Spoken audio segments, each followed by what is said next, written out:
오늘 신명기 1장 30절로 33절까지 말씀을 보면서 우리 기적을 체험하라는 제목으로 우리 말씀을 생각해 보기를 원합니다. 또 하나님의 은혜가 기적 같은 은혜가 오늘도 저와 여러분 가운데 있기를 축원합니다. 오늘 30절로 우리 33절까지의 이 말씀을 보면 하나님께서 광야에서 이스라엘 백성을 인도해 내신 바로 지난 과거를 이렇게 회상하게 하시면서 바로 그 광야에서 도우셨던 하나님의 그 사랑을 말씀해 주고 있습니다. 그러면서 이스라엘 백성들이 그 광야의 기적 속에 살아가면서도 하나님을 믿지 못하고 오히려 그들이 하나님의 마음을 아프게 했던 그 지난 과거를 오늘 이 말씀에서도 지적하면서 33절의 말씀을 보면은 그는 너희보다 먼저 그 길을 가시며 장막 칠 곳을 찾으시고 밤에는 불로 낮에는 구름 기둥으로 너희의 갈 길을 지시하신 자이시니라. 이런 하나님에 대한 말씀을 주고 있습니다. 여러분, 요즘 같은 세대에 정말로 하나님의 기적 같은 일들이 우리에게 일어났으면 참 좋겠다라는 바람을 우리가 가져봅니다. 기적이라고 하는 것은 우리가 좋은 것입니다. 그런데 우리가 성경에 기록된 말씀을 보게 되면 말씀이 기록된 그 자체가 기적이고 또 성경이 말씀하고 있는 그 내용이 기적인 줄로 믿습니다.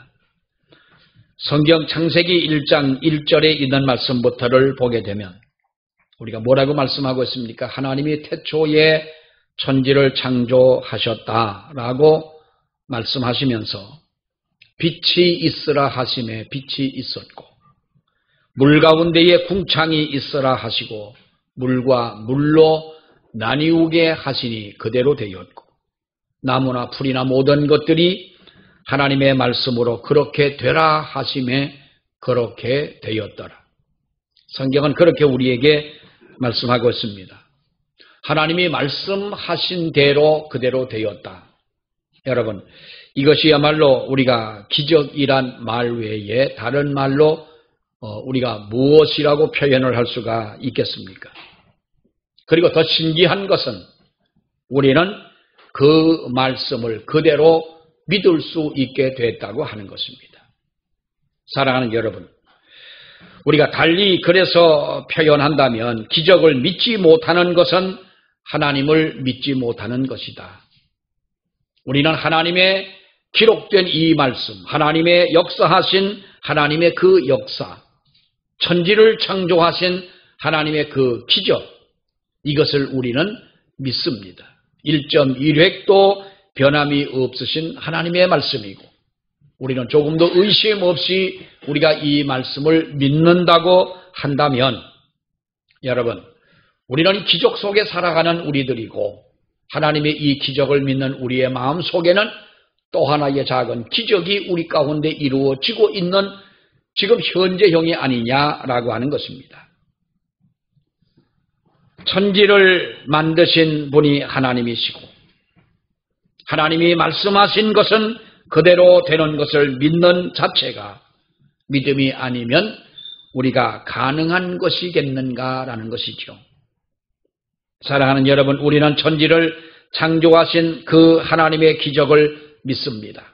지금도 그 기적은 하나님을 통하여 우리에게 이루어지고 나타나고 행하여지고 있는 것을 우리는 여러분 믿습니다. 기적이라고 하는 것은 하나님께서는 얼마든지 가능한 것이고 하나님 편에서는 어떻게 보면 제가 늘 말씀을 드립니다만 하나님 편에서는 이것이 기적이라 한다기보다는 여러분 하나님은 얼마든지 이 일을 할 수 있는 일이라고 하는 것입니다.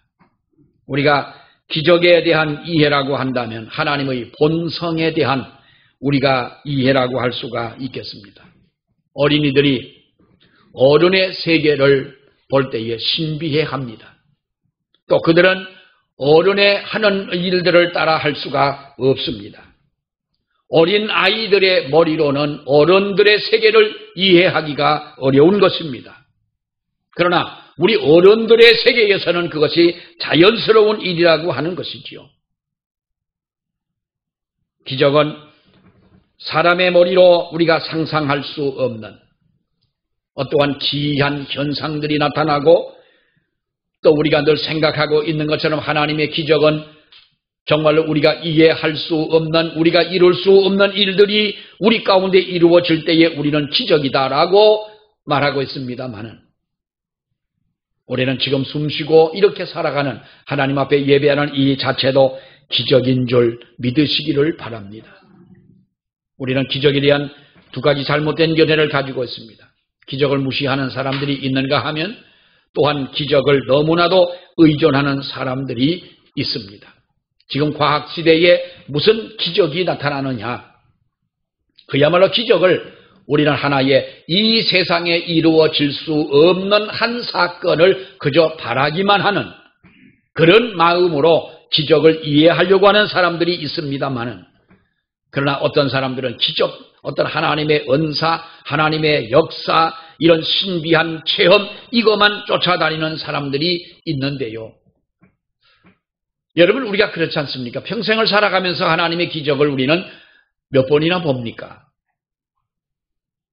어떤 신비한 일들이 우리에게 이루어지고 무엇인가 기도했더니 하나님께서 우리의 기도를 응답해 주셨더라 한다면 어쩌면 우리는 그것을 한평생 우려먹는 사람들이 여러분 있지 않습니까? 여러분 그러나 우리가 성경을 보십시오. 성경 속에서 하나님의 기적은 끊이지 않았고요. 우리는 크게 나눈다면은 기적이 많이 나타난 시대를 한 세 가지로 우리가 세 구분으로 나눈다고 한다면 첫째는 언제일까요? 우리가 모세 시대라고 하는 것입니다. 오늘 이 본문에서도 기적을 하고 있습니다마는 하나님의 백성들을 애굽에서 이끌어내기 위하여 하나님은 10가지의 재앙, 10가지의 그 기적을 애굽에서 베푸십니다. 그리고 이스라엘 백성을 여러분 인도해서 40년 동안 여러분 그들을 광야에 거하게 하시지 않습니까? 홍해를 가르시고 반석에서 물이 나오게 하시고 고기가 먹고 싶다는 그들에게 필요한 그들에게 메추라기가 날아오게 하시고 아침에 나가면 만나가 그 자기들의 진중에 쌓이게 하나님이 만드시고 여러분 밤에는 불기둥이 그들을 보호하고 낮에는 구름 기둥이 그들을 지켜주는 그야말로 그들은 40년의 광야 생활 속에서 하나님의 기적 속에 살아온 그들이 아니냐 하는 것입니다. 날마다 하나님의 기적을 여러분 체험하게 됩니다. 또 한 가지는 우리가 엘리야와 엘리사 시대에 하나님의 기적이 많이 나타나는 것을 우리는 봅니다. 사르밧 과부의 죽은 아들을 엘리야가 살렸습니다. 엘리야는 살립니다. 어느 과부가 가난하여 빚으로 두 아들을 종으로 끌려갈 수밖에 없는 상황에 처할 때 엘리사는 그 여인의 집에 있는 모든 병의 기름이 가득 채워지게 되고 그 가정의 문제가 해결되는 복을 내려줍니다. 수넴의 한 여인의 아들이 죽었다가 살아납니다. 나병이 걸렸던 나만 장군이 엘리사의 말을 듣고 요단강에 들어가 몸을 씻었더니 어린아이 살과 같이 그 나병이 나았더라고 성경은 말씀을 하고 있습니다. 여러분 그것뿐입니까? 우리가 성경에 기록되어 있는 모든 역사들을 본다면 많은 기적들이 쌓여져 있습니다. 또 우리는 예수님과 사도시대 때의 일들을 우리가 보게 되면 예수님은 많은 기적을 베푸십니다. 여러분 물 위를 걸어가는 예수님의 그 모습을 상상해 보십시오. 파도 치는 그 물속에 빠져가는 베드로를 물 위에서 그를 건져내 올리시고 밤새도록 고생한 베드로에게 깊은 데로 가서 그물을 던져 고기를 잡으라고 말씀하시는 우리가 예수님의 그 말씀 자체가 기적입니다. 어떻게 보면은 하나님께서 왜 그러한 기적을 보여주십니까? 정상적인 상황이 아니라 기적이 아니면 하나님의 복음이 전파될 수 없는 상황에 처하게 되거나 사람들의 마음이 강팍하여 더 이상 하나님의 말씀을 말씀대로 받아들이지 아니할 때에는 하나님은 이러한 기적을 나타내 주셨던 것을 우리는 볼 수가 있습니다. 여러분, 광야에서 하나님은 만나를 주십니다. 아무리 수고하고 땅을 파고 정말로 그들이 애를 써도 그들은 한 움큼의 쌀도 어떤 먹을 수 없는 그때에 하나님은 하늘에서 그 양식을 내려주십니다. 동남아에 있는 학생들이 우리 한국에를 와가지고 겨울에 왔습니다. 겨울에 와서 하늘에서 눈이 내리는 그 모습을 보고 정말 너무너무 신기해하는 겁니다. 그들은 눈이 내린다고 하는 것을 텔레비전 뉴스나 보았고 그들은 환경이 눈이 오지 않는 1년 내내 덥는 더운 지역에 사는 아이들이라 눈 내리는 것을 보지를 못했습니다. 뛰어다니며 하늘에 떨어지는 눈을 맞고 그 눈을 받아 먹기도 하고 만져보고 뭉쳐도 보고 노는 그 모습이 우리가 볼 때는 어떻습니까? 우리는 그것을 신비해 하지도 않고 재밌어 하지도 않고 눈이 오면 눈 치울 생각에 고민부터 하는 것이 우리들의 정상적인 생각일 텐데요. 사랑하는 여러분, 아침에 눈을 뜨고 그들이 밖에 나가면 이 만나가 내려집니다. 40년 어느 하루도 빠짐없이 하나님이 그곳 땅 위에 그 백성들에게 이 만나를 주셨습니다. 근데 여러분, 재밌는 것은요, 이스라엘 백성이 가나안 땅에 들어가서 양곡식을 심고 그 곡식의 첫 열매를 거두게 될 그 날에 하나님은 하늘에 내리던 만나를 그치게 했다고 하는 거예요.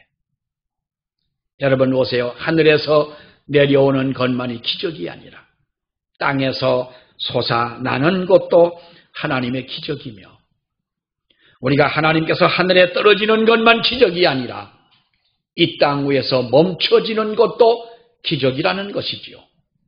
날마다 그들이 정말로 체험하지 못할 어느 누구도 그것을 경험해보지 못하는 만나의 축복, 하나님의 은혜, 하나님의 기적 속에 살아온 그들이 우리가 평범하다고 말할 수 있는 땅을 갈고 곡식을 심고 그것이 첫 열매가 맺혀서 그들이 타작을 하게 됐을 때 하늘에서 내리던 만나가 그쳤다고 하는 것도 기적이지만 우리는 평상 일상적으로 생각하는 씨앗을 심고 싹이 나고 그것을 거두고 타작을 하는 그것도 하나님의 주시는 은혜요 또한 그것도 기적임을 우리는 믿어야 되지 않겠냐 하는 것입니다. 사랑하는 여러분, 우리가 믿지 않는 사람들은 기적 속에 살아가면서도 기적을 기적이라 믿지를 못합니다. 기적이라고 하는 것은 우리가 하나님의 주시는 능력이고 하나님의 은혜인 것입니다. 이 기적은 지금도 저와 여러분 가운데 이루어지는 것임을 믿으시기를 바랍니다. 하나님은 이 기적 속에서 우리에게 무엇을 보여주시기를 원하시냐? 여러분, 하늘에서 내려오는 비가 이 땅을 비옥하게 만드는 것도 하나님은 어떻게 보면 자연의 원리라고 우리는 그렇게 이해를 하려고 합니다. 날마다 숨쉬는 우리의 삶 속에서 이것은 우리가 기적이라 그렇게 이해하려고 하지를 않습니다. 농사를 짓고 곡식을 우리가 털어서 추수를 해서 그것으로 먹고 사는 이것이 우리는 그것을 기적이라고 말하는 사람은 없습니다. 그러나 하루하루의 삶이 여러분 기적임을 믿으시기를 바랍니다. 기적은요, 하나님이 하나님의 백성을 사랑하시는 방법이 우리가 표현하자면 이 기적으로 우리를 이끌어 주시는 줄 믿습니다. 광야 생활 가운데서 하나님은 기적적인 방법으로 이스라엘 백성을 보호하고 그들을 인도해 내셨습니다. 광야에서의 하나님은 기적의 하나님이셨습니다. 가장 힘든 광야의 길이었지만 그래서 그들은 40년 동안 은혜로운 기간이었고 하나님의 축복된 기간이었습니다. 입은 옷이 헤어지지 아니하고 발에 신발이 떨어지지 않았다는 것. 그러나 어떻게 보면 유행은 없었던 것 같아요. 40년 동안 입고 있던 그 옷이 헤어지지 않아. 신발이 떨어지지 않는 그 삶을 산, 배고플 때에 그들이 얼마든지 먹고 살 수 있는 하나님은 이러한 놀라운 하나님의 능력을 나타내 주셨습니다. 여러분, 우리도 하나님의 이 기적을 보십시오. 성경은 이렇게 말합니다. 하나님이 세상을 이처럼 사랑하사 독생자를 주셨다라고 우리에게 말씀해 주셨는데, 보세요. 하나님의 독생자인 예수 그리스도가 사람이 되어 우리와 같은 형체를 가지고 이 땅에 오셨다고 하는 이 자체가 기적적인 것이라는 겁니다. 그렇다면 이 기적의 원인은 뭡니까? 하나님의 사랑이라고 하는 것이죠. 여러분, 그래서 하나님이 예수님 안에서 인간이 되신 것은 두 가지의 기적의 선물이라고 그럽니다. 첫째는 인간의 조건을 준 동정녀 마리아의 이 동정녀 마리아 탄생, 동정녀 탄생이고, 그 두 번째는 인간의 조건을 벗어나게 한 부활과 승천의 사건이라고 하는 겁니다. 성령으로 잉태하신 예수 그리스도가 이 땅에 우리와 같은 몸을 가지고 태어났다, 이 세상에 오셨다고 하는 이 자체가 놀라운 하나님의 기적이 아닐 수가 없는 것이고, 우리와 똑같은 육신을 가지신 예수님이 물 한 방울 피 한 방울 없이 다 흘리고 그 십자가에 죽으신 후에 사흘 만에 부활하신 것도 기적이며, 인간의 상상을 초월하고 우리의 모든 생각과 개념을 깨뜨리신 사건 아닙니까? 그리고 그 주님이 하늘로 올라가셨다는 거예요. 승천하셨다는 겁니다. 이것은 하나님이 우리를 사랑하시기에 베풀어 주신 하나님의 기적이요, 역사임을 믿으시기를 바랍니다. 여러분, 성경이 말하는 가장 큰 기적이, 성경 속에서 기적을, 가장 큰 기적을 찾는다면 무엇이라고 여러분 생각을 하십니까? 어떤 기적이 가장 큰 기적일까요? 그 기적의 진정한 중심이 뭐냐? 오늘 성경은 누가복음 2장 12절에 천사들이 목자들에게 말합니다. 강보에 쌓여 구유에 누워있는 아기를 보리니 이것이 너희에게 표적이니라 라고 말씀을 했습니다. 아기로 이 땅에 오신 예수 그리스도가 예수님 자신이 표적이라는 것입니다. 예수님이 가장 큰 기적이라는 겁니다. 예수님이, 하나님이 사람이 되신 것이 기적이라는 겁니다. 여러분, 우리가 예수님이 하신 일도 물론 그렇습니다만 예수님 자신이 기적이라고 그랬는데요, 예수님이 행하신 기적의 조건을 여러분 보십시오. 문둥병자를 만나고 죽은 자를 찾아가고 하실 때 우리 주님께서는 바로 측은히 여기셨다, 혹은 불쌍히 여기셨다, 정례 성경에 보면은 민망히 여기셨다라고 그랬는데, 이 민망이라는 말이 불쌍히 여기는 그러한 마음입니다만은, 이런 예수님의 마음이 예수님의 기적의, 하나님의 기적의 조건이라는 거예요. 두 소경을 주님이 길을 가시다가 만납니다. 그리고 그들을 불쌍히 여겨서 저의 눈을 만지시니 저의 두 눈이 띄어지게 돼요. 하루 종일 굶어 하나님의 말씀을 듣는 5,000명의 그 들판에 앉아있는 그 사람들을 우리 주님이 불쌍히 여기시고 그들에게 먹을 떡을 나누어 주신 것입니다. 예수님께서 나병 환자를 만나시고 불쌍히 여기사 손을 내밀어 저희에게 대시며 이르시되 내가 원하노니 깨끗함을 받으라 했더니 나병 환자가 깨끗함을 받게 됐다고 하는 것입니다. 나사로가 죽었을 때에 무덤가에 가셔서 예수님은 심령의 비통이 여기시고 불쌍히 여기셨다고 했습니다. 그때에 주님께서 그들에게 베푸신 은혜가 무엇입니까? 우리가 말하는 기적이라는 거예요. 죽은 자는 살아나고 병든 자는 고침을 받았고 억울함을 당한 사람들이 자유함을 얻게 되고 우리가 할 수 없는, 상상도 할 수 없는 일들이 주님이 불쌍히 여기시는 가운데 이런 일들이 나타나게 되더라는 겁니다. 사랑하는 여러분, 주님의 사랑을 받는 길은 우리가 주님 앞에 불쌍히 여김을 받는 길.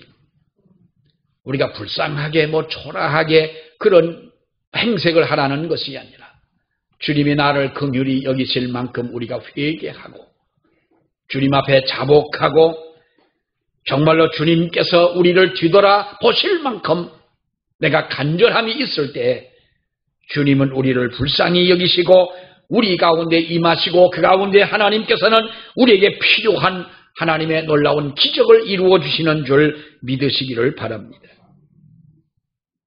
측은히 여기는 마음이라는 것입니다. 미국의 어느 병사가 이제 군대를 가가지고 어느 집 아들이 군대를 가서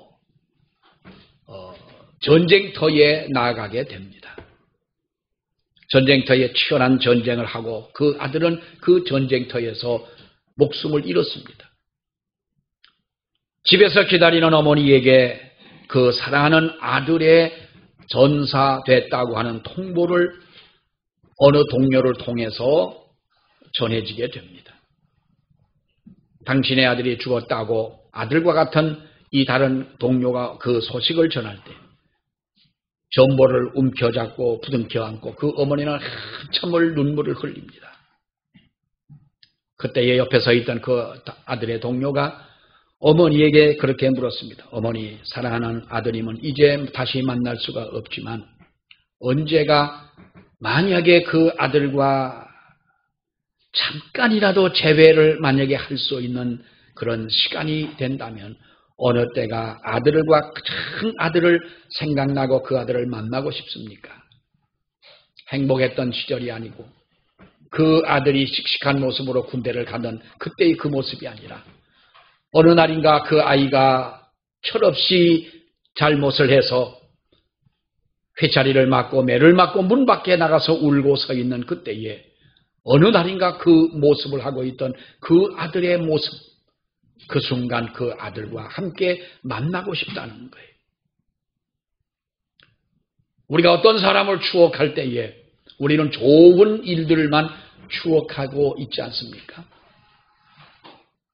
그래서 아쉽고 그렇습니다만 여러분 우리가 사랑하는 이 부모도 여러분 마찬가지인데 하나님께서는 우리를 언제 우리를 가장 사랑하시고 우리와 함께 하십니까? 주님께서 정말로 우리를 긍휼히 여기시고 할 때는 우리가 주님 앞에 불쌍히 여김을 받을 때예요. 교만할 때가 아니고 내가 자랑할 때가 아니고 내 힘으로 할 수 있다고 이렇게 하나님의 말씀을 등한히 여길 때가 아니라 하나님의 사랑받을 수 있는 그런 믿음으로 살아가는 우리가 돼야 할 줄 믿습니다. 기적이라고 하는 것은 우리의 믿음으로 얻는 하나님의 은혜임을 믿으시기를 바랍니다. 여러분, 예수님의 비유 가운데 우리가 잘 아는 부자와 나사로의 비유가 있습니다. 이 말씀은 우리가 몇 가지 굉장히 중요한 사실을 시사해 주고 있는데요.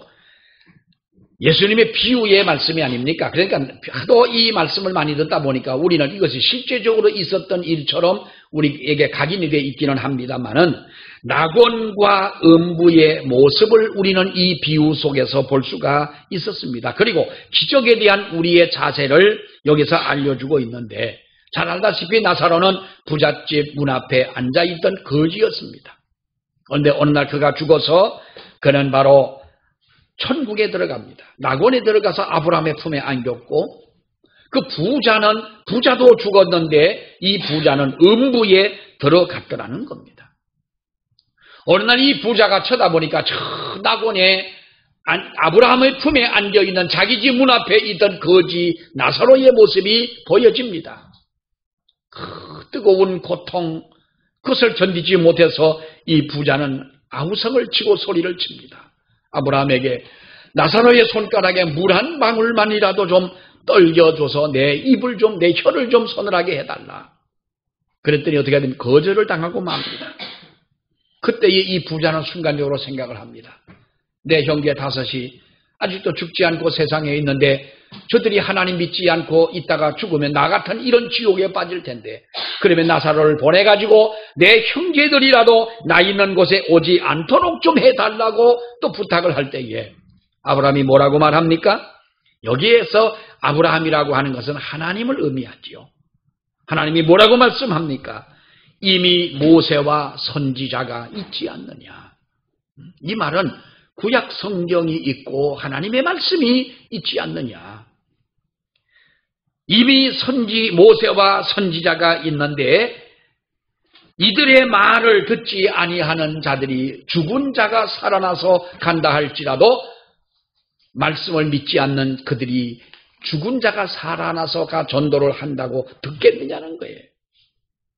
여러분, 이것을 우리가 볼 때에 하나님의 말씀을 믿지 않는 사람에게 가장 어떻게 기적이 나타날 수가 있겠느냐는 것이죠.